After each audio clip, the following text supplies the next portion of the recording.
The 1x2 launch video showed that amazing drone type shot that flew through the car. Now that was the FPV mode feature, which has now been added to the 1x2 app. And in this video I'm going to show you how to do it. So let's get straight to it.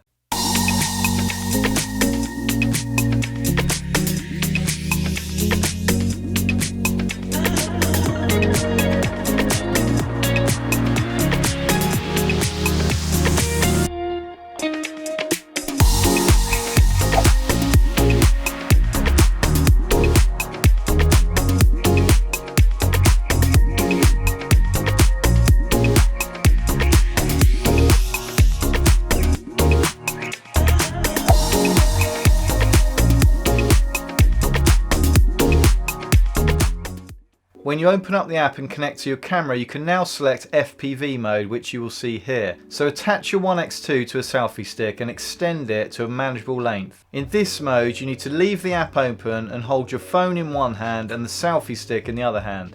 When you're ready, press record and then move it around like a drone.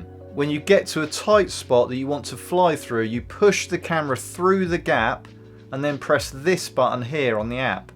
And this marks the start point of your FPV transition. The icon will then turn yellow. You then move the selfie stick around to the other side of the object that you're flying through.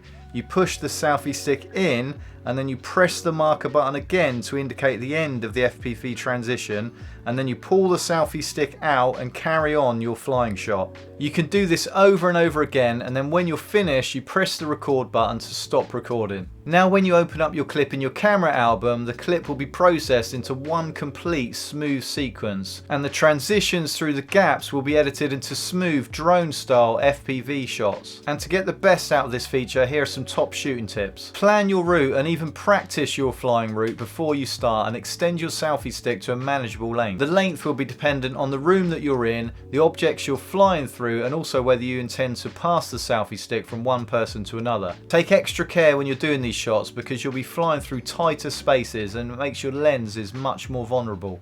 In FPV mode, the camera mimics a drone, so when the camera is this way up with the screen facing upwards, then the drone is the correct way up. You can slightly bank the camera to fly around corners, and you can even do a spinning shot by spinning the selfie stick around in your hand. I haven't tried it, but I would avoid doing a spinning shot during the transition stage through the object because this may be confusing for the AI. And remember, less is more, so don't be too erratic with your movements. Keep your movements nice and smooth and keep your spins to a minimum. Just glide it around literally like you're flying your camera around the room, and you can even make sound effects if you want.